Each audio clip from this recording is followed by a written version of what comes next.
The explosion threw Jake Morrison across the bridge of his ship like a rag doll. Sparks flew from broken control panels as the lights flickered and died.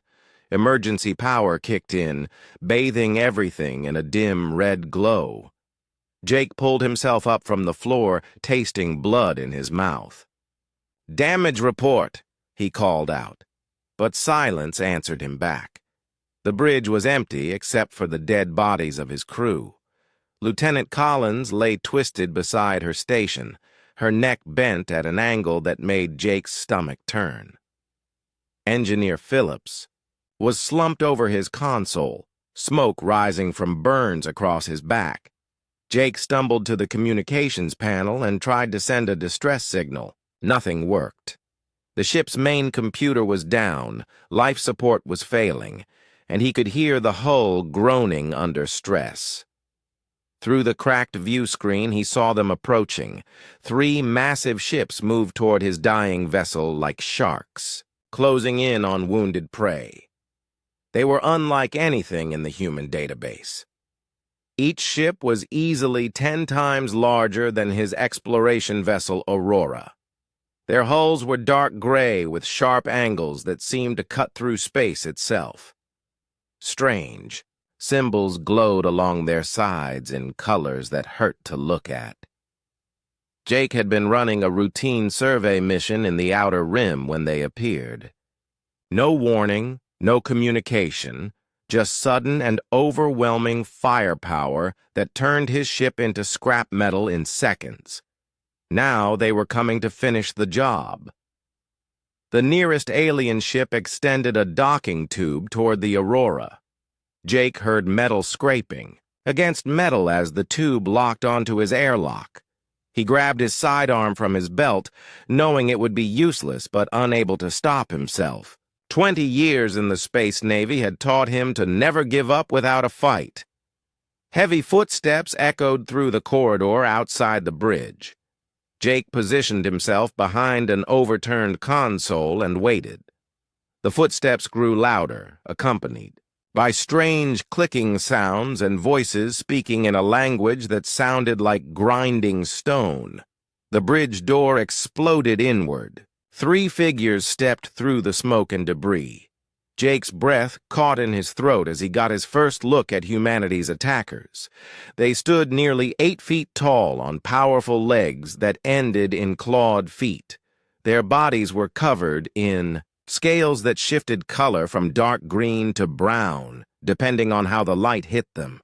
Muscular arms ended in hands with 4 fingers, each tipped with razor-sharp claws. But it was their heads that made Jake's blood run cold. Reptilian faces with yellow eyes that glowed in the dim light. Mouths full of sharp teeth designed for tearing flesh. Bony ridges ran along their skulls and down their necks. They wore armor that looked like it was grown rather than manufactured, with weapons attached to their arms that hummed with deadly energy. The lead alien turned its head toward Jake's hiding spot. Those yellow eyes fixed on him with the cold intelligence of a predator that had found its prey. It said something to its companions in that grinding language, and they spread out to surround his position. Jake knew he was trapped. He stood up, slowly, keeping his hands visible but not dropping his weapon. The lead alien looked at his pistol and made a sound that might have been laughter. It raised one clawed hand and pointed a device at Jake. Pain exploded through every nerve in Jake's body. He screamed and fell to his knees as electricity coursed through him. The alien kept the device trained on him for several more seconds before cutting the power. Jake collapsed, his muscles still twitching from the shock. "Primitive weapon," the alien said in perfect English, its voice like gravel in a cement mixer. "Primitive species." Jake looked up in shock. "You speak our language." "We speak all languages of conquered peoples," the alien replied.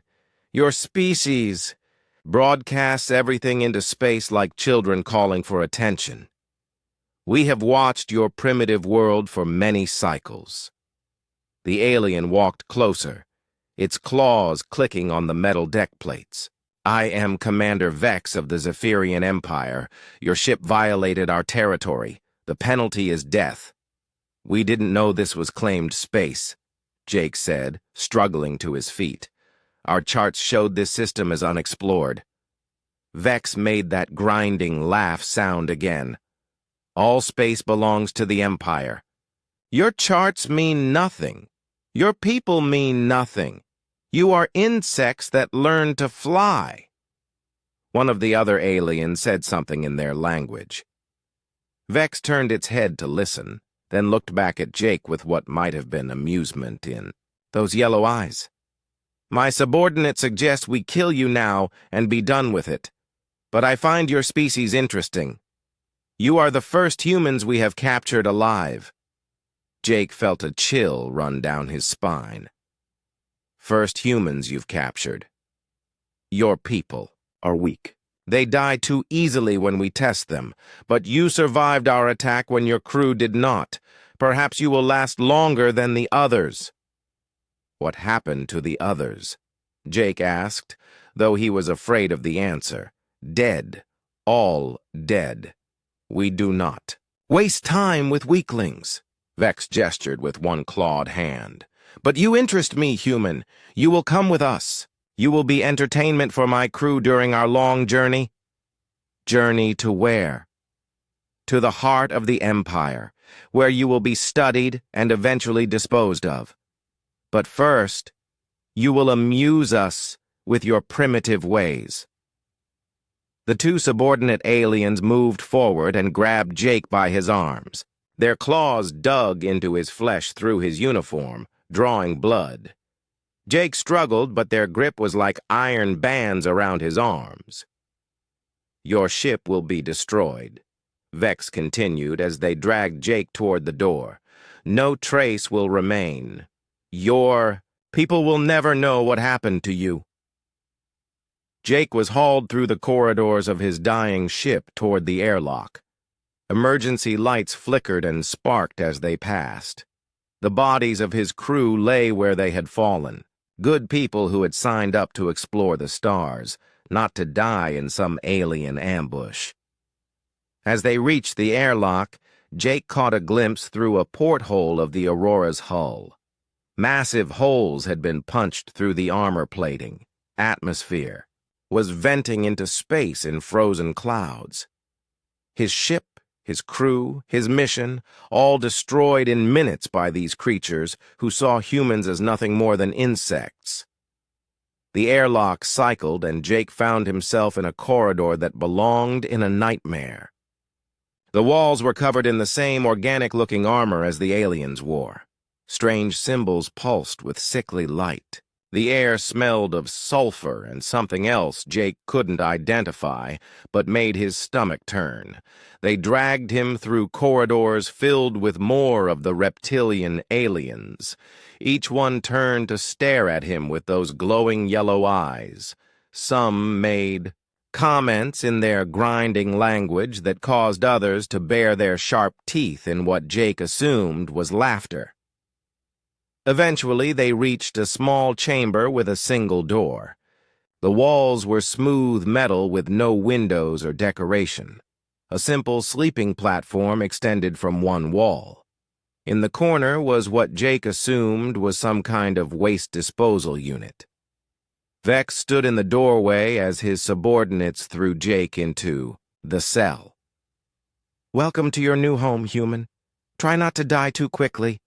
I want to learn about your species before we eliminate it entirely. The door sealed with a hiss, leaving Jake alone in the dim chamber. He sat on the sleeping platform and put his head in his hands. His crew was dead, his ship was destroyed, and he was a prisoner of aliens who saw humanity as nothing more than an amusement. But Jake Morrison was still alive, and as long as he drew breath, he would not give up. These creatures had made one mistake. They thought they knew what humans were capable of. They were about to learn how wrong they were. Jake woke up to the sound of heavy footsteps in the corridor outside his cell. His body ached from sleeping on the hard metal platform, and the air tasted stale and metallic. He had no idea how long he had been unconscious, but the steady vibration through the walls told him the ship was moving at high speed. The door to his cell opened with a pneumatic hiss. A Zephyrian guard stood in the entrance, holding a tray of what Jake assumed was food. The alien was smaller than Commander Vex, but still towered over Jake's 6-foot frame. Its scales were darker, almost black, and scars covered its arms and face. "Eat," the guard said in broken English, setting the tray on the floor just inside the cell. "You die if you do not eat." Jake looked at the contents of the tray. Some kind of gray paste that smelled like rotting meat, and a container of liquid that looked like oil but might have been water. His stomach turned, but he knew the guard was right. He needed to stay alive if he wanted any chance of escape. "Thank you," Jake said, picking up the tray. The guard made a snorting sound. "Stupid human. You thank the one who feeds you before your death. Your species is weak in mind as well as body." "Maybe," Jake said, taking a small bite of the paste. It tasted as bad as it smelled, but he forced himself to swallow. "What's your name?" "Names are for equals. You are food that still breathes." The guard turned to leave, then stopped. "But I am called Crix. I kill many of your kind in the outer worlds." "Outer worlds?" Crix bared his teeth in what Jake was learning to recognize as a Zephyrian smile. "Human colonies. Small settlements that thought they were safe. We burned them all." Jake felt his blood turn cold. "How many colonies?" "Enough. Your species spreads like disease across the galaxy. We cure the disease by killing it." Crix stepped back into the corridor. "Eat your food, human. Commander Vex wants you healthy for the games." The door sealed shut, leaving Jake alone with his thoughts and the terrible food. He forced himself to eat every bite and drink the oily liquid. If the Zephyrians had been attacking human colonies, Earth needed to know. But first, he needed to survive long enough to warn them. Over the next few days, Jake began to understand the routine of the ship. Guards brought food twice per day cycle. The lights dimmed during what he assumed was their night period, and twice. Each day, he heard other prisoners being moved through the corridors. The sounds told him stories that made his heart heavy, crying in languages he didn't recognize, pleading voices that grew weaker each day, sometimes screams that cut off suddenly, and were never heard again. This ship carried the last survivors of conquered worlds, and the Zephyrians were slowly killing them for sport. On the fourth day, Crix made a mistake. He left Jake's cell door slightly open while bringing food. Jake pretended not to notice, but when the guard left, he carefully pushed the door open just enough to see into the corridor. The hallway stretched in both directions, lined with doors identical to his own. But more importantly, Jake could see other cells with transparent sections that allowed him to glimpse the prisoners inside. His heart sank at what he saw. In the cell across from his, a creature that looked like a cross between a spider and a crab sat motionless in the corner. Its once bright shell was dull and cracked. In another cell, something that might have been plant or animal hung from the ceiling like wilted leaves. But it was the cell 3 doors down that made Jake's breath catch. Inside was definitely another humanoid, though not human. It had blue skin and 4 arms, but its general shape was familiar enough. And unlike the other prisoners, this one was moving around its cell with purpose. Jake pulled his door almost closed and waited. When the corridor was quiet, he opened it again and tried to get the blue creature's attention. He waved his hand. Slowly until the being noticed him, the alien approached its transparent wall and pressed one of its 4 hands against it. Jake did the same with his door. The creature pointed to itself and said something in a musical language Jake didn't understand. Then it pointed to Jake and tilted its head in a questioning gesture. "Jake," he whispered, pointing to himself. "Human." The alien nodded and pointed to itself again. "Zara," it said clearly. "Kelvani." Over the next several hours, Jake and Zara managed to communicate using gestures and simple words. Zara spoke some broken English, learned from monitoring human broadcasts before her world was conquered. She told him that the Zephyrian ship was called the Shadow Claw, and it was heading toward the Empire's core worlds. More importantly, Zara had been a prisoner for over a year. She had learned the ship's routines and guard rotations. She knew which sections were heavily guarded and which were mostly automated. But like all the other prisoners, she had given up hope of escape. "Too strong," she whispered during one of their conversations. "Zephyrians too many. We too few." "Have you tried working together?" Jake asked. "All the prisoners against the guards?" Zara made a sound that might have been laughter. "Other prisoners broken, given up, wait only for death." Jake looked around at the other cells he could see. She was right. Most of the prisoners sat motionless, staring at nothing.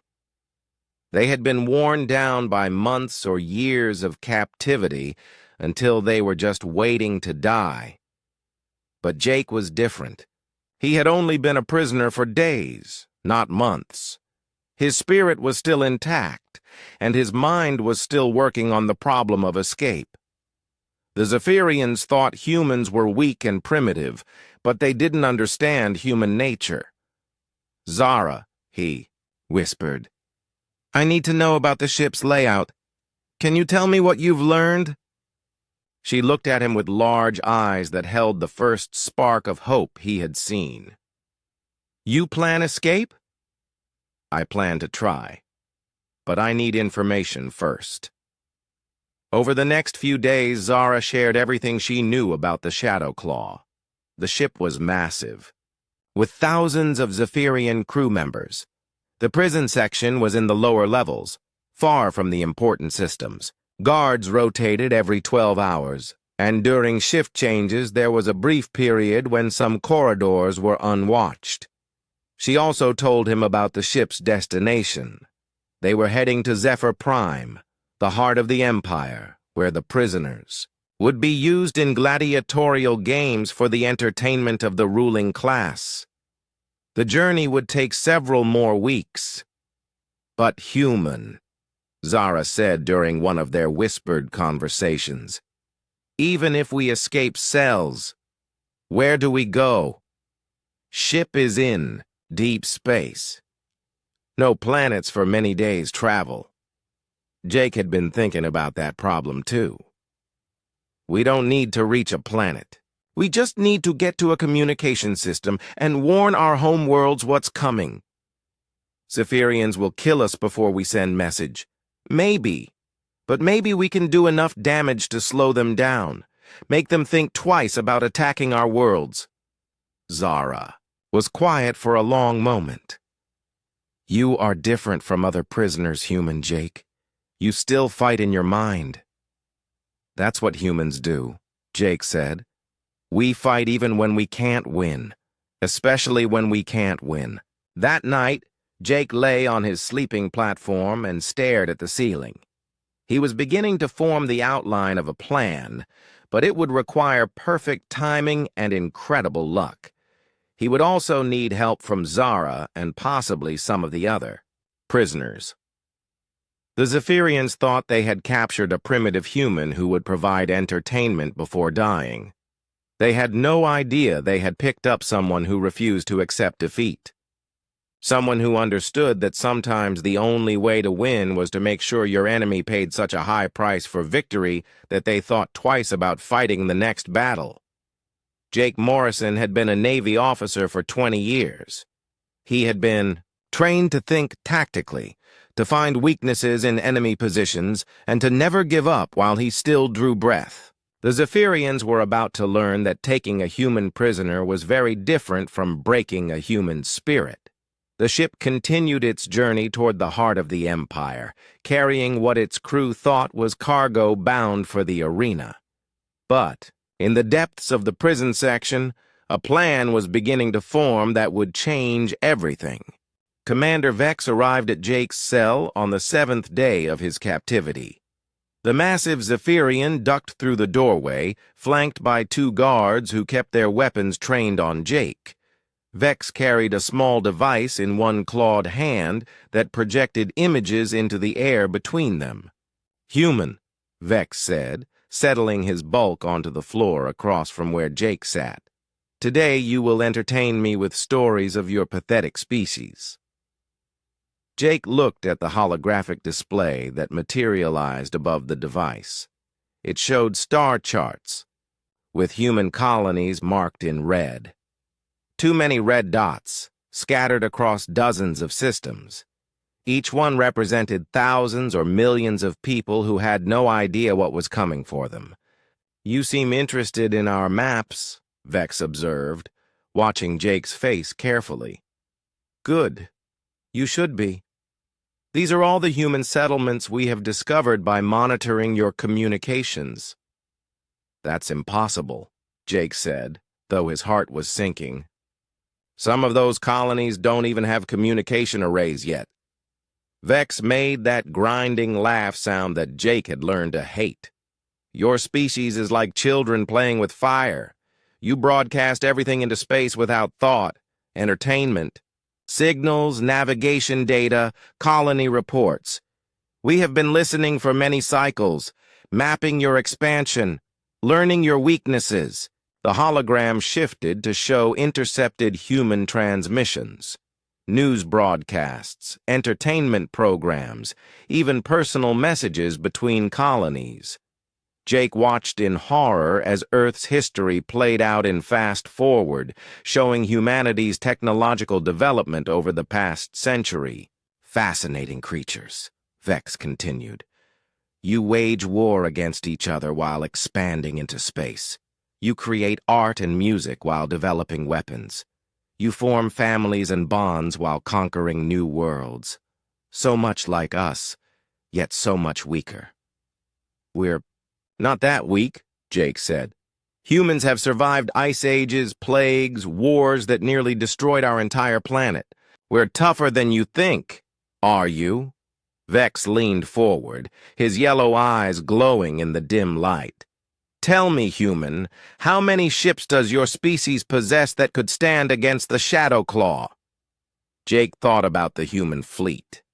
Earth had perhaps 200 ships that could be called warships, scattered across dozens of systems. Each one was smaller and less advanced than this single Zephyrian vessel. "We have other strengths besides raw firepower, such as creativity, adaptability, the refusal to give up even when facing impossible odds." Vex's subordinates made sounds that Jake recognized as laughter. Their commander silenced them with a gesture. "You sound like the Karathi before we conquered. Their homeworld. They spoke of honor and determination. Their planet is now a lifeless rock, and their species exists only in our research laboratories." The hologram changed again, showing the destruction of worlds that had tried to resist the Zephyrian Empire. Jake watched cities burn and populations flee as the alien war machine rolled over civilization after civilization. The scale of destruction was beyond anything in human history. "The Malaxians had technology superior to yours," Vex continued. "They lasted 3 days against our fleet. The Thorian Confederacy had over 1,000 warships. They held out for 2 weeks before we broke their will to fight. And yet you're here talking to me instead of attacking Earth directly, Jake observed. Why waste time with prisoners if you're so confident in your superiority? For the first time, Vex looked genuinely amused rather than just contemptuous. Clever question, human. The answer is simple. We study our prey before we hunt. Your species interests us because you spread so quickly despite being so primitive. We want to understand this trait before we eliminate you. Maybe the reason we spread quickly is because we're not as primitive as you think. You fly in ships made of metal and powered by chemical reactions. You communicate with radio waves. You wage war with projectile weapons. By our standards, you are barely above the level of animals that have learned to use tools. Jake felt anger rising in his chest, but he forced himself to remain calm. Getting emotional would only prove Vex's point about human weakness. Instead, he decided to probe for information about Zephyrian capabilities. Your ships are impressive, he said. How long did it take your people to develop this level of technology? Many thousands of your years. We are an ancient race, human. We conquered our first world when your species was still living in caves. We have perfected the art of warfare across millennia. And in all that time, no species has ever surprised you? Never developed a weapon or strategy you didn't expect? Vex's expression darkened. A few tried. The Zerathi created a virus designed to kill only Zephyrians. It delayed our conquest of their system by several months before we developed a cure. The Nalthani built weapons that could punch through our armor. They destroyed perhaps a dozen of our ships before we adapted our defenses. But you always won in the end. Always. Because we are superior in every way that matters. Stronger, faster, more intelligent, more advanced. And most importantly, we understand that mercy is weakness. When we conquer a species, we give them one choice: serve or die. Most choose to serve. Those who choose death receive it quickly. Jake was beginning to understand the Zephyrian psychology. They had been winning for so long that they couldn't imagine losing. Their strength had become a weakness because it made them overconfident. They prepared for enemies who fought like they did, not for enemies who might think differently. What about guerrilla warfare? Jake asked. Hit-and-run tactics? Fighting from hiding instead of direct confrontation? Coward's tactics, Vex dismissed, with a wave of his clawed hand. A few species tried such methods. We simply destroyed their civilian populations until they surrendered. When you have no safe places to hide, guerrilla warfare becomes suicide. Unless the guerrillas don't care about civilian casualties. Unless they're willing to sacrifice everything to hurt their enemies. Vex studied Jake's face carefully. Are you saying your species would fight even if it meant the death of your home world? Jake met those yellow eyes without flinching. I'm saying that humans have a tendency to do stupid, desperate things when we're cornered. Things that don't make logical sense, but sometimes work anyway. Interesting. Tell me more about these stupid, desperate things. For the next hour, Jake found himself in the strange position of describing human military history to an alien conqueror. He told Vex about kamikaze pilots who flew their planes into enemy ships, about resistance fighters who died rather than surrender, about last stands where vastly outnumbered forces held off superior enemies through sheer determination. Vex listened with the attention of a predator studying its prey. He asked detailed questions about human tactics and seemed particularly interested in the concept of asymmetric warfare. Jake realized he was probably giving away valuable intelligence, but he was also learning about Zephyrian blind spots. Your species fascinates me, Vex said finally. You fight wars you cannot win, make sacrifices that serve no logical purpose, and refuse to accept reality when it contradicts your wishes. It is almost admirable in its futility.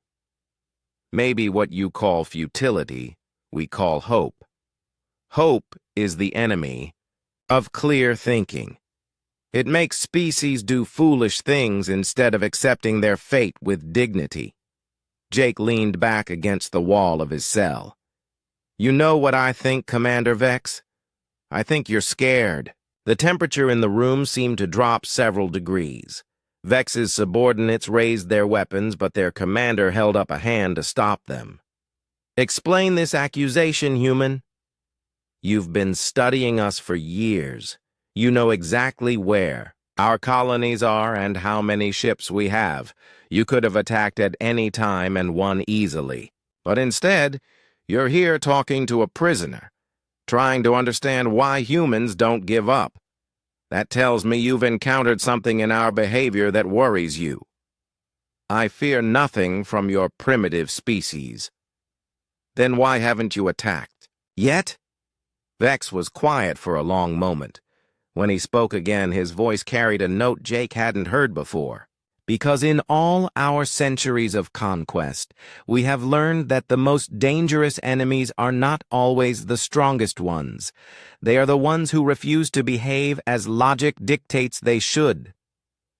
And humans refuse to behave logically. Frequently. It is a trait that makes your species unpredictable. Unpredictability can be dangerous, even in weak opponents. Jake smiled for the first time since his capture. Commander, I think you've just paid my species the highest compliment possible. Vex stood and moved toward the door. Do not mistake caution for respect, human. We will study your kind until we understand you completely. Then we will eliminate you as we have eliminated all the others. The only difference is that we will be more thorough in our preparations. Maybe. Or maybe you'll discover that some prey is more dangerous than it looks. The commander paused at the threshold. Enjoy your philosophical victories while you can, human. Soon, you will see how little they matter against superior firepower. After Vex and his guards left, Jake sat in his cell thinking about everything he had learned.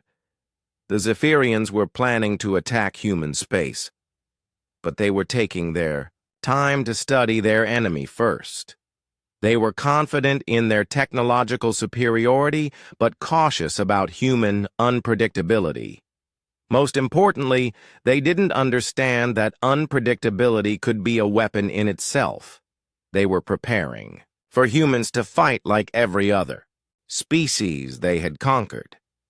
They had no idea what they were really up against. Jake had been a prisoner for 3 weeks when Commander Vex returned with disturbing news. This time the Zephyrian leader came alone, which Jake found unusual. Vex typically surrounded himself with guards, but today he seemed almost relaxed as he settled his massive frame in the small cell. Human, Vex began. Today I bring you information that will demonstrate the futility of your species' situation. Jake said nothing, having learned that Vex enjoyed his own voice more when he thought he had a captive audience. The alien commander activated his holographic device, and images filled the space between them. Behold the true scope of Zephyrian power, Vex said with obvious pride. The hologram showed a massive fleet assembling in space around what Jake assumed was a Zephyrian world. Hundreds of ships, each one larger and more heavily armed than the Shadow Claw. The smallest vessels were still bigger than anything in the human fleet, and the largest were mobile battle stations that could probably destroy entire planets. Impressive, Jake said, keeping his voice neutral despite the cold fear spreading through his chest. Planning another conquest? Indeed. But this conquest is special. This fleet has a single purpose: the complete elimination of your species. Jake felt his blood turn to ice. Elimination? Vex's yellow eyes gleamed with satisfaction. Not conquest, human. Extermination. We have decided that your species is too dangerous to be allowed to continue existing. Dangerous? You just spent 3 weeks telling me how primitive and weak we are. Primitive, yes. Weak in technology, certainly, but dangerous in ways that make us uncomfortable. Vex gestured to the holographic fleet. We have never assembled a force this large for a single species. Usually a dozen ships are sufficient to break the will of any civilization. But your people's tendency toward unpredictable behavior requires a more thorough approach. The hologram shifted to show tactical displays of human-controlled systems. Every colony, every outpost, every settlement was marked with targeting information. Jake saw Earth itself, labeled as Primary Target Alpha. We will not make the mistake of trying to conquer you, Vex continued. Conquered species sometimes rebel, and your people seem especially prone to hopeless resistance. Instead, we will simply destroy everything. Every human world, every space station, every ship. Complete extinction. That's genocide on a scale that's hard to imagine, Jake said, struggling to keep his voice steady. Even for you. Necessary genocide. Your species spreads too quickly and adapts too readily. Given time, you might develop into a genuine threat. Better to eliminate you now while you are still manageable. Jake stared at the tactical displays showing every human settlement marked for destruction. Millions of people going about their daily lives, completely unaware that an alien armada was preparing to murder them all. Children playing in parks on colony worlds, families having dinner on space stations, scientists working in laboratories on Earth. All condemned to death by creatures who saw them as nothing more than dangerous pests. How long? Jake asked quietly. The fleet will be fully assembled within 2 of your months. The journey to your home system will take another month. Your species has perhaps 100 of your days remaining. And there's nothing that would change your mind? No way humans could prove we're not a threat? Vex made that grinding laugh sound. Human, you misunderstand the situation. We are not afraid you will attack us. We are concerned you might survive. Our attacks long enough to become inconvenient. Your species' refusal to accept logical defeat makes you unsuitable for conquest. Therefore, extinction is the only practical solution. Jake felt a rage building inside him unlike anything he had ever experienced. These creatures were planning to murder his entire species, not because humans had threatened them, but because they found human determination inconvenient. It was like exterminating wolves because they might someday learn to use weapons. You're making a mistake, Jake said, his voice low and dangerous. You think you understand humans, but you don't. You have no idea what we're capable of when we're truly desperate. Enlighten me. Jake looked directly into those alien yellow eyes. When humans are faced with extinction, we don't just fight back. We become something different, something that doesn't care about survival or logic or even sanity. We become pure destruction aimed at our enemies. Pretty words. But words will not stop plasma cannons or shield your cities from orbital bombardment. Maybe not. But you're assuming your fleet will reach human space intact. Vex tilted his head in what Jake had learned was curiosity. Explain. You said it, yourself. Humans are unpredictable. You're planning for us to fight like every other species you've conquered. But what if we don't? What if we do something so crazy, so desperate, so completely outside your experience that your plans fall apart? Such as? Jake smiled grimly. That's the beauty of being unpredictable. If I told you what we might do, it wouldn't be unpredictable anymore. Vex studied Jake's face for a long moment. You are bluffing. Your species lacks both the technology and the strategic thinking necessary to threaten our fleet. You keep saying that. But here you are, assembling the largest fleet in your history to fight a species you claim is primitive and weak. That doesn't sound like the behavior of someone who's completely confident in their superiority. For the first time since Jake had met him, Vex looked genuinely uncomfortable. We are simply being thorough. You're being scared, and you should be. I fear nothing from your doomed species. Then why are you here talking to me instead of just killing me? Why do you keep trying to understand human psychology? Why does a mighty Zephyrian commander waste time with a primitive human prisoner? Vex was quiet for several seconds. When he spoke again, his voice carried a note of something that might have been uncertainty. Because in our long history of conquest, we have learned that underestimating an enemy, even a weak one, can lead to unnecessary casualties. And you think humans might cause unnecessary casualties. Your species has shown a disturbing tendency to continue fighting even when victory is impossible. This trait has historically led to higher losses among our forces than purely logical opponents would inflict. Jake leaned forward. Commander, let me tell you something about humans that your intelligence gathering might have missed. We don't just fight when victory is impossible. We fight harder. The more hopeless the situation becomes, the more dangerous we get. Dangerous how? Because we stop caring about our own survival and start focusing entirely on hurting our enemies. A human who knows he's going to die anyway becomes the most dangerous creature in the galaxy. Vex activated his holographic device again, but this time the images showed Zephyrian military casualties from previous conquests. The Karathi fought to the last warrior. We lost perhaps 1,000 soldiers conquering their home world. The Nalthani refused surrender even when their fleets were destroyed. We lost maybe twice that number. These losses were acceptable because the conquered territories provided resources that compensated for our casualties. But you're not planning to conquer human space.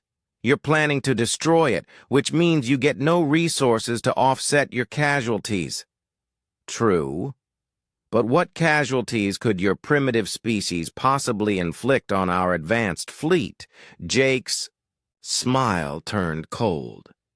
That depends on how far we're willing to go, how much we're willing to sacrifice, how creative we get when we have nothing left to lose. You speak in vague threats and philosophical concepts. Give me specifics. Fine. Humans have a saying. If you're going to kill me anyway, I'm going to make it as expensive as possible. We call it a Pyrrhic victory when winning costs more than losing would have. And you believe your species could make our victory Pyrrhic?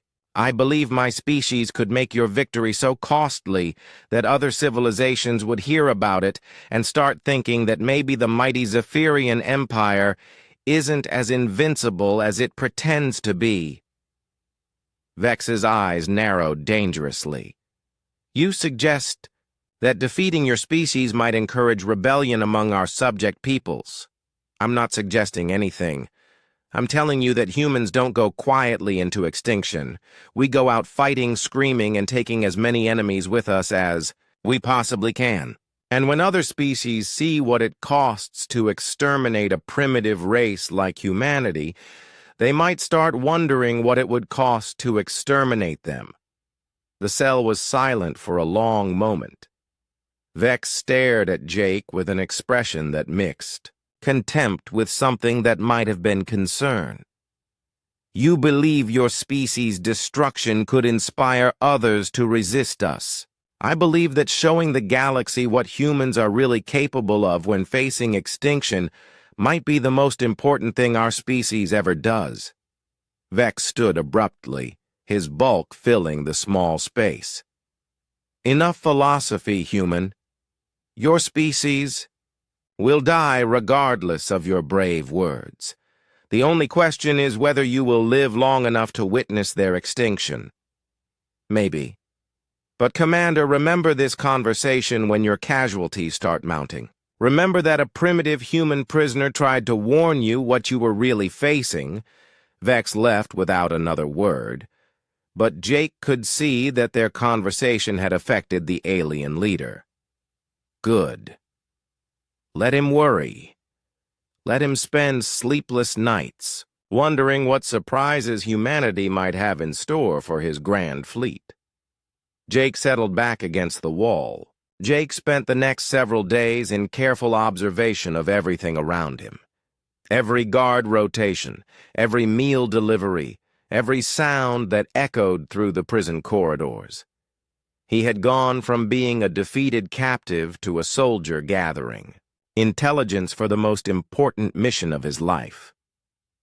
The revelation that the Zephyrians planned to exterminate humanity had changed everything. This was no longer about his own survival or even his escape. This was about saving his entire species from genocide. And Jake Morrison had never backed down from a mission, no matter how impossible it seemed. His first advantage was that the Zephyrians still saw him as a primitive curiosity rather than a genuine threat. Vex continued his visits, apparently enjoying the philosophical debates about human nature and warfare. The guards treated Jake like a dangerous animal that was safely caged. None of them imagined that he was systematically studying their behavior and planning their downfall. During his conversations with Zara, the blue-skinned Kelvani prisoner, Jake learned more about the ship's internal structure. The Shadow Claw was indeed massive, with multiple levels devoted to different functions. The prison section occupied the lowest decks, while the command systems were located near the center of the ship for maximum protection. Security systems very advanced, Zara whispered during one of their clandestine talks. Motion sensors, heat, detectors, automated weapons, even if escape cell cannot reach important areas. What about maintenance shafts? Air circulation systems? Every ship needs access routes for repairs. Zara's large eyes showed interest for the first time in months. Yes, maintenance passages exist, but very small, designed for repair robots, not living beings.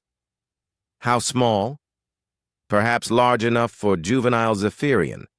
Adult could not fit. Jake smiled grimly.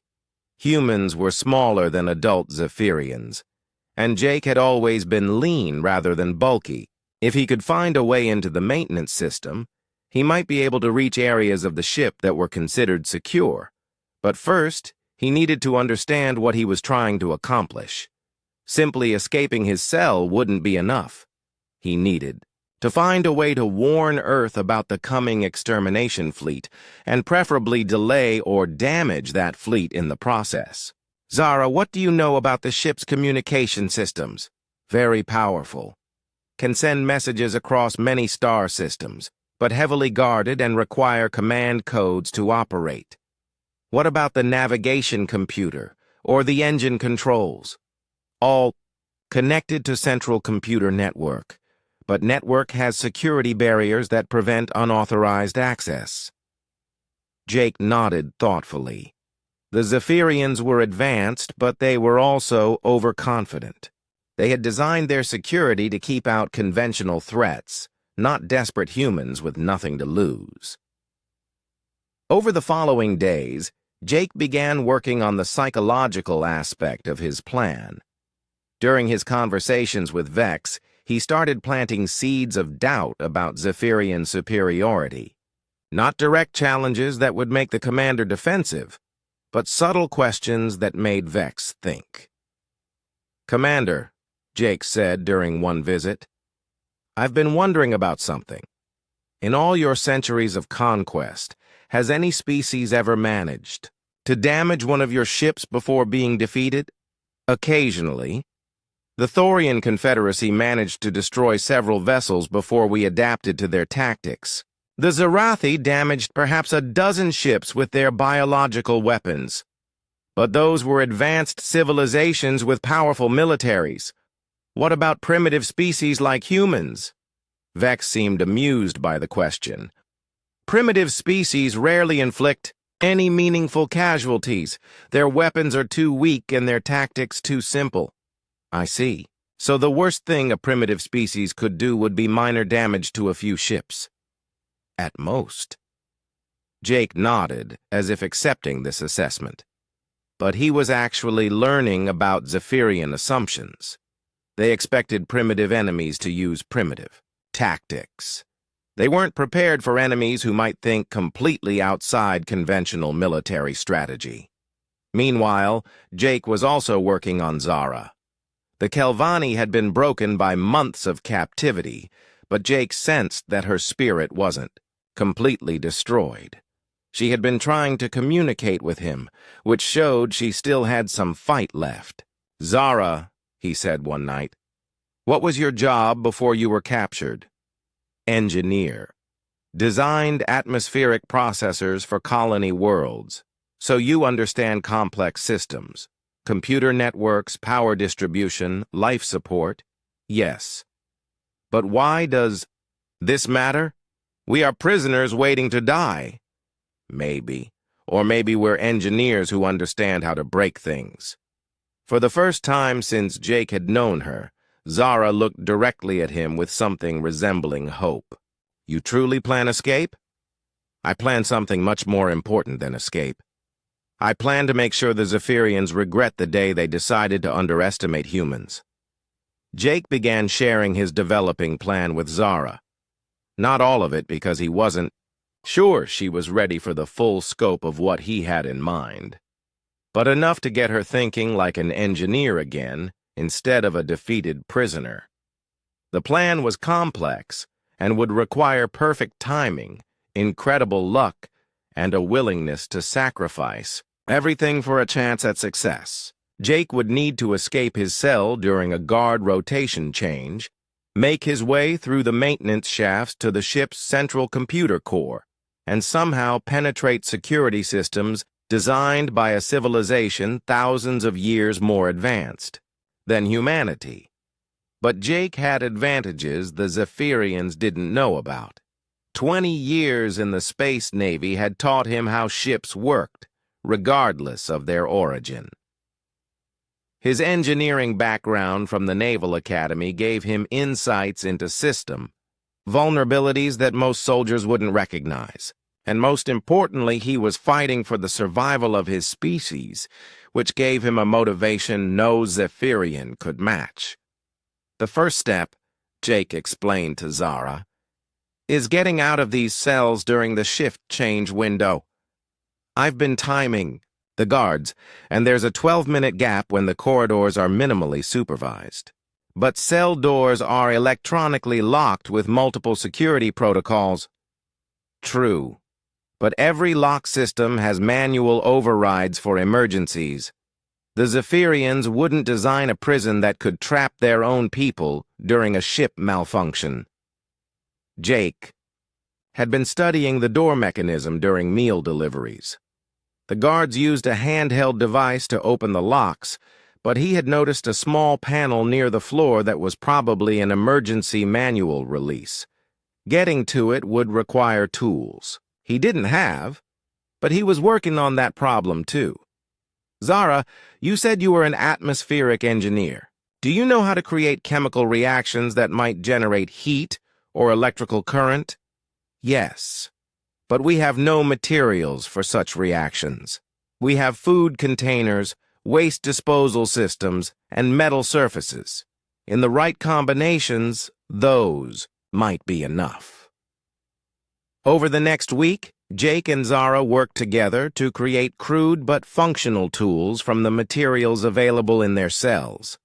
The food containers were made of a metal that could be sharpened by scraping against the rough wall surfaces. The waste disposal system contained chemicals that could be extracted and combined to create corrosive solutions. It was slow, dangerous work that had to be done without alerting the guards. But gradually, Jake assembled a basic toolkit that might be sufficient to override the door locks and access the maintenance shafts. The second phase of his plan was much more ambitious. Once inside the ship's maintenance areas, Jake would need to locate the central computer core and find a way to access it without triggering security alerts.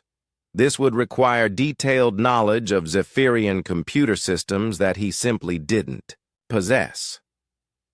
But Jake had an idea about that too. The Zephyrians monitored human communications, which meant they had translation and interface programs designed to work with human technology. If he could find those programs and reverse them, he might be able to create a bridge between human and Zephyrian computer systems. It's a long shot, he admitted to Zara, but it's the only shot we have. And if you succeed in accessing their computers, what then? Jake's expression grew cold and determined. Then I show the Zephyrian Empire what happens when you threaten to exterminate the human race. The final phase of his plan was the most dangerous and the most important. Jake didn't just want to escape or even warn Earth about the coming attack.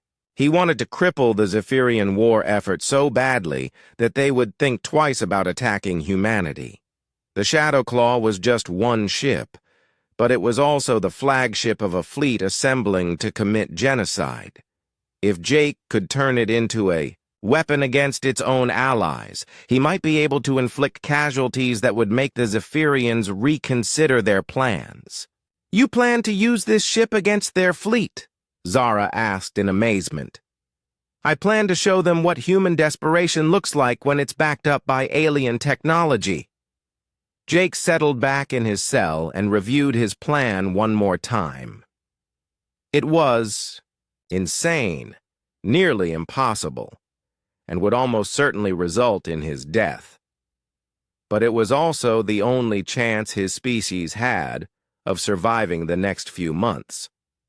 The Zephyrians thought they understood humans. They were about to learn how wrong they were.